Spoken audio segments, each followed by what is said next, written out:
Today is June 29th, 2020. My name is Hollywood J. Black, and this is the Ovatyme Sports Show. What is good? What is good? What is really, really good, ladies and gentlemen? This is your boy James, aka Hollywood J. Black, live in the building once again. Welcome to a Monday edition of the Ovatyme Sports Show. Let me go ahead and share it real quick with the crew. Give me a second here. Give me a second. Let's share live. Hold on. Hope everybody's having a wonderful day. Where the heck is my thing? See, this is what complicates things. All I want is my stuff to work just the way like it normally does, and it doesn't. I need a few more hands. That's what I need, pretty much. Give me a second here. What's good, Mr. Brian? What's good?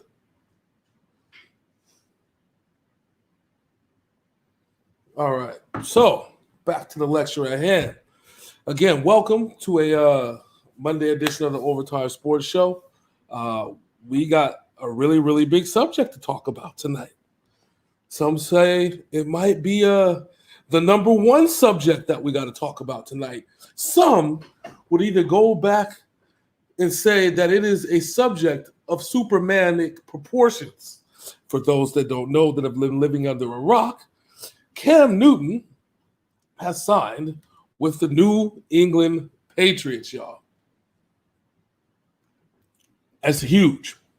Now, this is something that I talked about on the Ovatyme Sports Show. I think when we came back around beginning of June, me and Big Sin talked about this. We said, we were talking about the whole Colin Kaepernick situation and the protests and all that stuff, and we got to talking about football and talking about that Kaepernick might have possibly gone to the Patriots, and I said no. I actually think it would be a better idea if Cam Newton, a more seasoned quarterback, not saying that Cap isn't seasoned at all, but Cam Newton is definitely a more seasoned quarterback that can come in, learn the system, and does what he needs to do. He has great arm talent, just as he has great running ability. And he just needs to be able to heal because he's been broken. I said that it has to happen. Cam Newton has to be the best possible scenario. So Mr. Brian, Gronk has been was out actually for a whole year prior. He retired, which the problem was, and that's part of the reason why Brady didn't do as well as he did, even though he put up some decent numbers. Fact of the matter is that without Gronk and without a decent tight end, the Patriots offense got kind of exposed because Tom Brady wasn't going to get you those yards running. Okay, he just wasn't. Sorry, it just wasn't going to happen. And they had a decent running game, and they had a bunch of average receivers. Now, they haven't fixed the receiver problem, but they have fixed the mobile quarterback issue by getting somebody younger with a good arm who actually takes care of the ball and does what he needs to do. With that, can anybody name outside of Steve Smith prior to Christian McCaffrey getting signed who Cam Newton had as the wide receiver, whose name also wasn't Greg Olsen? You can't, right? So let me tell you why this Cam Newton New England Patriots thing actually works. It's actually fairly simple. Cam Newton doesn't need a bunch of players in order to win football games. Well, I say that they still need to get him a tight end, which, who knows? They could trade for a tight end. There's still the possibility that they could trade for a really good tight end. Hell, they might just even trade for Greg Olsen if they need to. Greg Olsen, I think he's still decided he still wants to play. So that actually might be a possibility. But aside from that, Cam Newton can play from can play without stars. He's done it his entire career. He had Steve Smith for a small little window of his career. I say about 2 years, 3 years at the top. Keep in mind, he's played 10 years almost 10 years in the league already. With the way things are going now, Cam Newton is the type of person that he can put the team on his back and do what he needs to do to win. And at the same time, Bill Belichick is going to give him the defense necessary, just like Ron Rivera gave Cam Newton the defense necessary in order to be able to win games. Do you see where the similarities between the Tom Brady situation and the Cam Newton situation all come into place?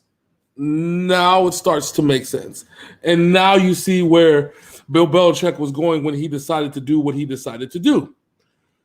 I think this is probably the biggest steal of free agency that anybody could ever do.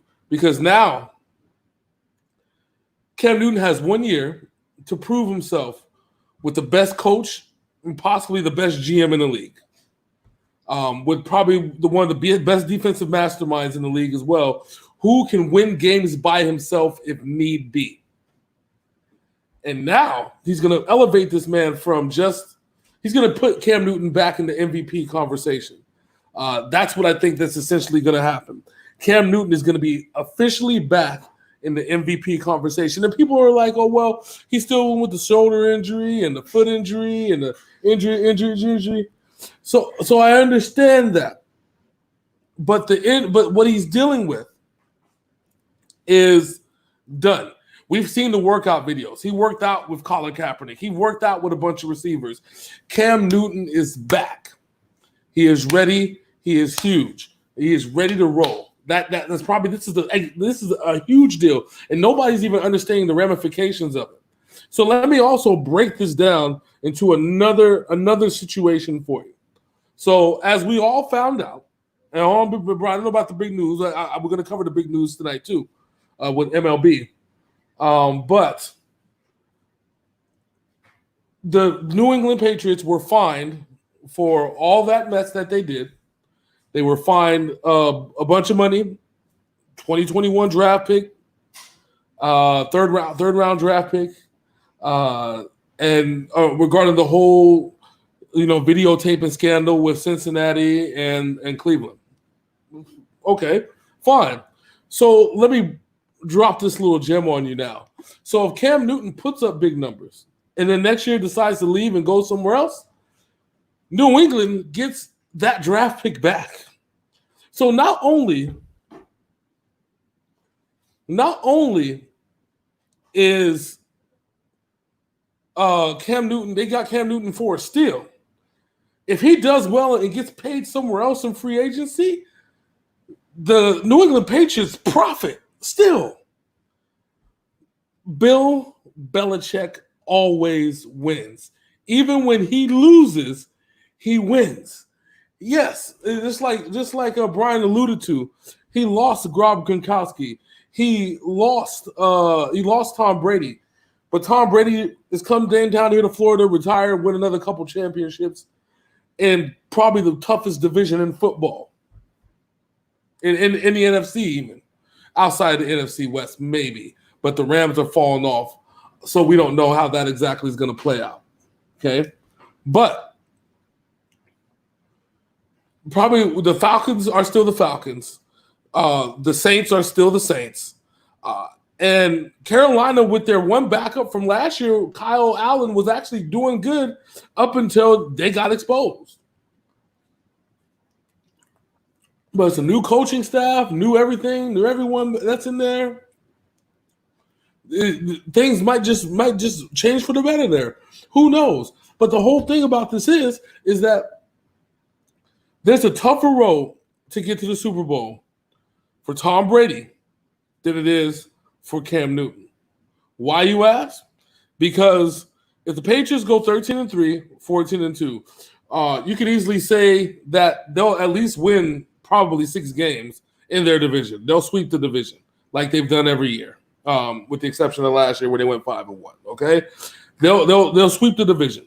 Okay, now they only need to win 8 games out of their division. I can pick out 8 games on the schedule that they could easily win with no problem and pick it off. So they could be 14-2, 13-3. Baltimore is a 13-3, 12-14. The Chiefs are last year, they're 12-14. That's about where they are. If the Patriots get ahead of somebody and they didn't get home field advantage throughout the playoffs, it's a wrap. It's done. It's done. It's done. This is, again, even when Bill Belichick loses, he wins. The dude is a maniacal mastermind and a genius. Everybody else is playing checkers while Bill Belichick is playing Chinese chess, okay? Not even American chess. Chinese, or he's probably playing chess with the Germans. That's how he's doing. He's playing chess with the German dudes and kicking all their asses too. Meanwhile, back at the ranch, Tom Brady, of course, proud of Cam Newton getting the job and shouting him out with a tweet. And Cam Newton, let's talk about Cam Newton. Let's roll it back to Cam Newton. I can sit here and praise Bill Belichick for all the shit that he did, okay? That's fine. Let's talk about Cam Newton for a second here. Cam Newton, it's a $7 million deal, okay? No other teams in the NFL, I want to say maybe one or two probably want to see if he'd be willing to take a bench role. Cam Newton is not going to take no bench role. Cam Newton deserves better than a damn bench role. Let's start there, okay? If you bring Cam Newton in, you're asking him to compete for the starting job. I don't think you bring in Cam Newton because you say, yeah, I think he'd be a great bench player. You know what I'm saying? Not with the totality of the free agents out there that are suitable bench players. No, you don't do that. Cam Newton is coming in, and he's coming in as a starter, and he's coming in to compete for a starting job. He's heard everyone. He's heard every single one of y'all. I was probably the only one that probably said that Cam Newton wasn't washed. I said Cam Newton healthy is one of the most dangerous quarterbacks in the NFL. What's good, Teresita? How you doing? From Boise. So Cam Newton is playing with a chip on his shoulder. Cam Newton has been heard everybody say Cam Newton's washed. Cam Newton can't play no more. He's got all the injuries. He wasn't that good of a quarterback anyway. That's what y'all been saying. I know some of y'all been saying that. It's okay. It's okay. You can say that. It's all right. Just admit your faults, and it's fine. But Cam Newton heard you. Cam Newton said he wasn't gonna tolerate that shit no more. So what does that do? So let me remind you of places where this was also said. Remember when they said that about Randy Moss before he went to New England? Remember when they said that about Corey Dillon before he went to New England? Oh, man. And what happened when they went to New England? Corey Dillon's a Super Bowl champion. Randy Moss has gotten closer to the Super Bowl that he's ever been in his entire life. Cam Newton is now in that spot. You're getting that vibe now. Cam Newton has that chip on his shoulder. He's heard everybody say that he can't make it and he can't do it. Now he's going to come in, and now you're going to see some of the best football that Cam Newton has to offer. You're going to see mobile Cam Newton. You're going to see arm-slinging Cam Newton. You're going to see the one-man show Cam Newton. The NFL, particularly the AFC, better be very afraid. This is bad. This is bad for every single one of y'all. There is not a situation where, at the bare minimum, that the Patriots don't make the playoffs. The goal is going to be home field advantage. Bill Belichick said that. It's easier to win at home. Home field advantage is exactly where you need to be. Tennessee thought they was good. They ain't good no more. They going to be pissed off. Cam Newton is coming for the crown. Cam Newton is coming for the chip. Cam Newton is coming to prove every single person that said that Cam Newton was washed and going to show y'all that Cam Newton is not washed anymore.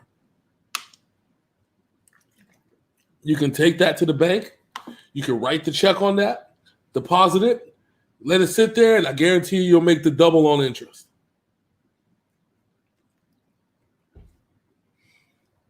I, for one, am excited. I, for one, am hyped for the season because now the extra layer of drama has came in. Now, it's important because New England and the 49ers, from my understanding, play each other this year. Should be real fun. And my 49ers going to have to play Cam Newton. Ooh, it's going to be fun. This is going to be fun. This is probably the best thing that could ever happen in the history of ever. Tom Brady, Cam Newton, that drama, and they're both in individual divisions. Could you imagine a Super Bowl scenario? I don't want to imagine where my Niners don't make it, but you can now envision a whole Super Bowl scenario where Tom Brady and all those weapons stomp through to the Super Bowl on the NFC. Cam Newton playing with a chip on his shoulder comes through, stomps through the AFC, stomps through Mahomes, stomps through Lamar Jackson, and makes it to the Super Bowl. What's good, Larry? How you doing, sir? How you doing? You can envision a whole scenario where this happens, and now you can see the Patriots and the Bucks playing each other in the Super Bowl. This would be amazing. Bruce Arians versus Bill Belichick. That is a storyline that writes itself. Bill Belichick's defense against a high-powered Tampa Bay offense. That's a story that writes itself. Brady gunslinging against Cam. That's a story that writes itself.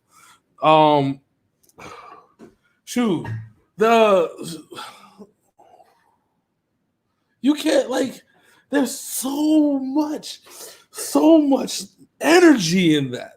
So much love in that, and I love it, and I feel it in my bones. I am so fucking hyped. He said, my man Larry said the Cowboys for the Super Bowl, and I'm here to tell you right now that that's not going to happen. I know that you want it to happen. I know that you're trying to make fetch happen, Larry. Fetch is not going to happen.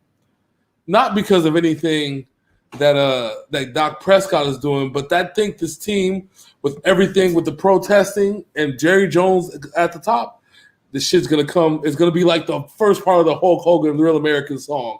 It's going to come crashing down, and it's going to hurt inside, okay? That's really, really how it's going to go. I know you say Chiefs, Brian, and I know you say Niners. I'm not forgetting about them.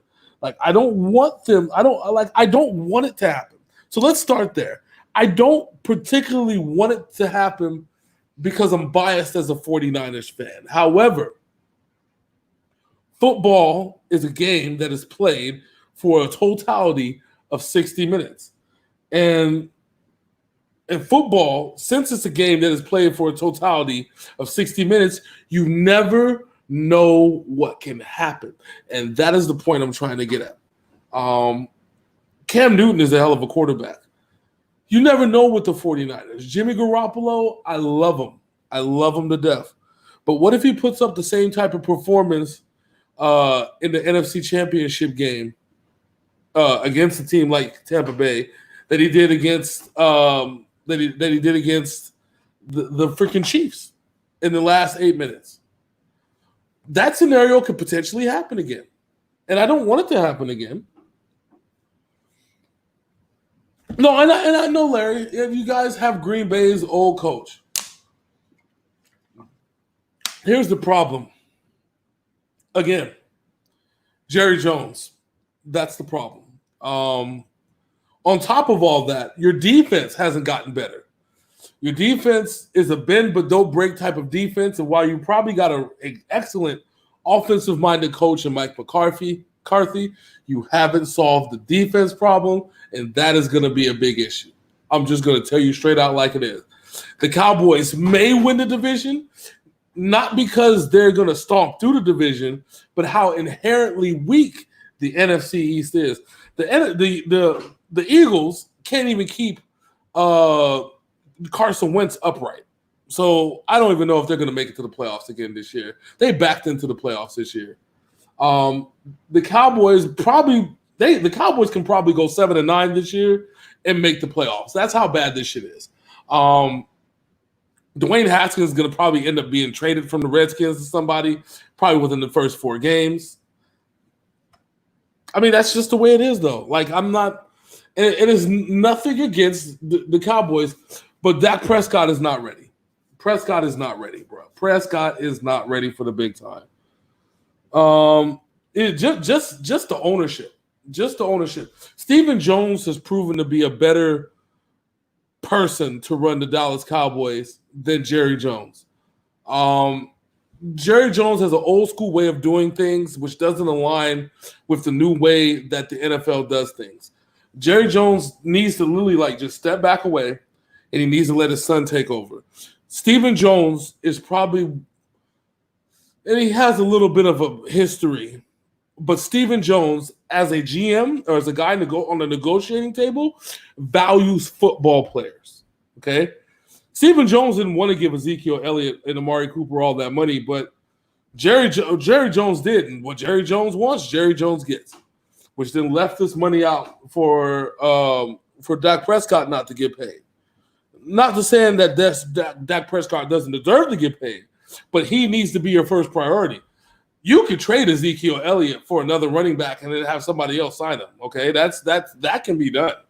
Like if it was me, like if we're gonna be dead honest about shit, I would have traded Ezekiel Elliott for Derrick Henry and threw in a draft pick to the Titans to boot, just because they're doing me a solid. Because Derrick Henry is worth every single red cent that they had to pay that man. Ezekiel Elliott, he's only good. Zeke Elliott is only good when Dak Prescott is in the game. And when they actually call the fucking plays to run the ball. And that's the other problem with Mike McCarthy. Mike McCarthy is not a running backs coach. Mike McCarthy is a passers coach. That's good and bad because Dak Prescott is going to be able to put up numbers, and Dak Prescott is actually with Amari Cooper is going to be good, but Ezekiel Elliott's value just tanked to the bottom because of it. And I know people are going to see that, and I'll tell you just like it is. Tell me a great running back after Amon Green in Green Bay under Mike McCarthy. You can't. They had Eddie Lacy, and they made fun of Eddie Lacy because they tried to say that he was overweight and shit, but Eddie Lacy was great, and Mike McCarthy just like punished his ass. So you can't. So that's my problem with Mike, Mad Mike. Dak Prescott's probably going to have a career year under Mike McCarthy, but it's going to be at the sacrifice of Zeke Elliott.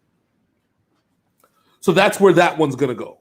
That's straight out. And you can quote me on that, and you can put the numbers up on it. But Stephen Jones needs to start running that team. And once he does, because he'll function as a GM, the Cowboys will get better. Jerry just needs to stay the fuck away from he needs to handle the advertising, the football operation, I mean the non-football operations, things like that. He needs to let Stephen Jones take over his stuff. Stephen Jones is more than capable of running the Dallas Cowboys. And probably if he does, then you'll see that transition from Cowboys being a bubble playoff team to Cowboys being an actual threat to the Super Bowl. Because remember, Stephen Jones is the person that put together this Cowboys team as built. Stephen Jones played Moneyball, and he's the reason why the Cowboys were actually fairly decent over the last 3 years. He's the one that emphasized drafting Dak Prescott. He's the one that made sure that they signed Ezekiel Elliott. He's the one that negotiated the trade for Amari Cooper.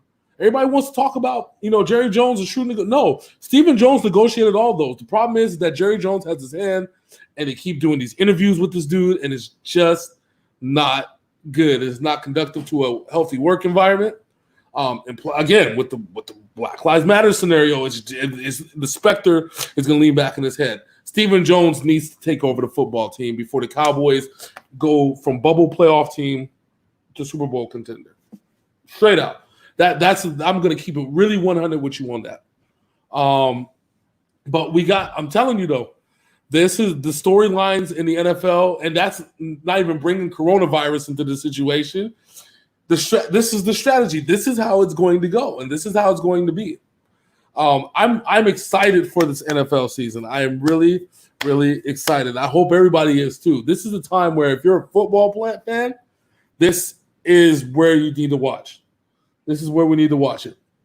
So now we're going to get into my smaller little scenario, but it's actually a big deal. It's actually an even bigger deal per se. At the final hour, because tomorrow was the last day that they had to be able to sign this agreement. At the final hour, Major League Baseball has decided to make its glorious return. Now, everybody is wondering what's going on. Like, what is the exact terms of baseball?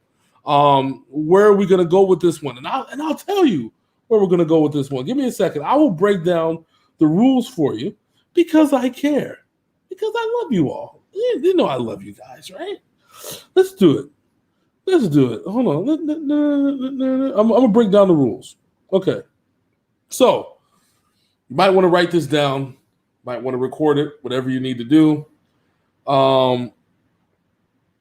So, on-field rules changed that the National League games would include the use of the designated hitter for the first time in history. We all knew that was a change before coronavirus is going to hit. An extra innings rule will begin each extra inning with a runner on second base. This is to speed up the process in Major League Baseball games because dude was going 18, 19, 20 innings. You can't do that shit. Play until like 2, 3 o'clock in the morning. That's not going to work. The 3-batter minimum rule will require the starting or any relief pitcher to pitch a minimum of 3 batters, which is actually pretty good. Any player may appear as a pitcher at any point during the game, but all players eligible to participate in the game, regardless of position, must be included on the game's lineup card. So anybody can be a pitcher. Mike Judge can be a pitcher if he wants to. That would be funny and hilarious to have Mike Judge going out there pitching. Imagine, yes. Could you imagine Mike Judge going out there, dude 6'8", 6'9", throwing you fastballs for 3 innings just for 3 batters, just because he likes it? That'd be fucking hilarious. I would love that. Health and safety procedure. Oh yeah, there's also, before we get to that, unsportsmanlike conduct will be strictly enforced to prevent the unnecessary physical contact and support physical distancing. Blah blah blah blah. There's a COVID-19 action plan. Spitting is prohibited. Pitchers can carry a small wet rag in their back pocket to be used for moisture in lieu of licking their fingers. They must provide expanded dugout and bullpen space because of social distancing. Everybody should practice physical distancing to the extent possible within the limitations of competitions and the fundamentals of baseball, which means that it's probably not feasibly possible for a catcher to be 6 feet, although you probably should, so you don't get crowned in the face with a bat. But, that's just me. So they'll make that work. First and third base coaches need to stay in the coach's box. Scheduling is going to be different. Clubs may schedule 3 exhibition games before the end of summer camp. Clubs may schedule games against their opening opponent in the days leading it up to opening day. There is no limit on the number of intra-squad games permitted. A regionally based schedule will feature each club playing 40 divisional games and 20 interleague games against the corresponding geographical division. So, I have yet to get the official word whether these teams are going to be, where are they going to be playing? Where they're going to be playing at home, or where they're going to be playing at, at a designated site. What I do know is that there is no spring training in Florida. Or I think they said Florida and in Canada, something like that. I remember Florida for sure. Oh, let me scroll down. It'll tell me. So, yeah. So they will not be allowed to play in Florida. We'll train in Florida. That is now, they can't do that. So that sucks. Yeah, the Yankees are gonna come. Yo, as a as a as a players fan, as opposed to a coaches fan, I think a 60-game season benefits heavy hitting teams. And with these I don't think anybody's heard. Barry Bonds is coming back. Barry Bonds is coming out of retirement to come play for the San Francisco Giants. I thought all of you should know that, by the way. That I'm not sure how to feel about that because I don't know how old Barry Bonds is, but I know that given the short situation and certain players playing at home and the way that the rotations are coming, Barry Bonds apparently is in peak physical shape, is going to show up and play for the San Francisco Giants. Who can argue with that? Who can argue with that? That is probably the most giving thing in the history of sports. It's real. And I'm being distant. There's a whole article that they said they're finalizing the terms of bringing back Barry Bonds out of retirement to come play. My mind is blown on that one. Like, I don't even know how to feel about that one. Overall, I thought they banned him too. I really thought they did, but the reports are coming in that Barry Bonds is coming back to Major League Baseball. I don't know. I thought it was just going to be like as a coach or something. Maybe a hitter's coach, batter's coach. No. Barry Bonds is coming back to baseball. I will even post the article. Let me see if I can find the article.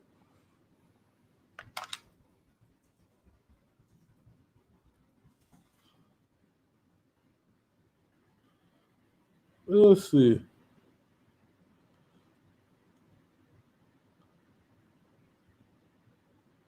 Right here. Posted around the Foghorn, which is the official website. And you can check this out right here. I'm going to share the screen with you. Give me a moment here. Chrome tab. Boom. This is it. The whole article. Giants, Barry Bonds to a shortened season.